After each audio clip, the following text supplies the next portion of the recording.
You know, the men's Friday morning prayer breakfast was a phenomenon that occurred at Kansas City First Church, unlike what I've seen in many other churches.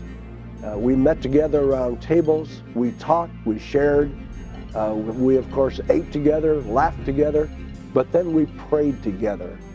Mentoring relationships were formed, and it was interesting to see how over time young believers and senior adults could begin to pray together, sit together, eat together, talk together, and you could see the spiritual growth occurring in the lives of the young people who became a part of it.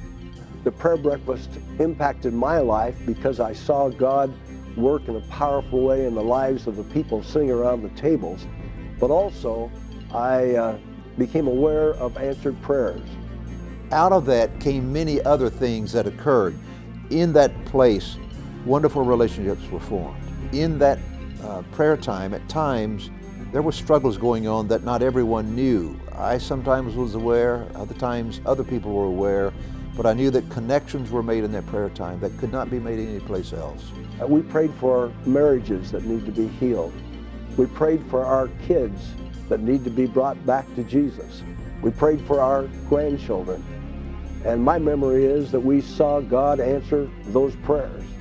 I well remember a wounded family who became the object of prayer, and the man and the family began to attend, and things began to happen there that literally turned a life, turned a home around. I remember talking to one man who had never been on a work and witness trip before, and I challenged him to go with us, and he did.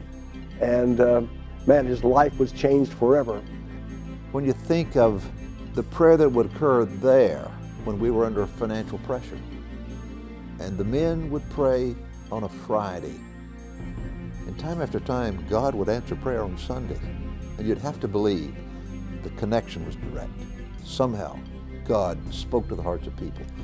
Revivals, we would pray for revivals on Friday morning for weeks leading up to a revival, and God would come. I also remember the times when we would actually leave that prayer breakfast and walk out into the sanctuary and in the hallways and pray that God's Holy Spirit would just impact the worship services on Sunday.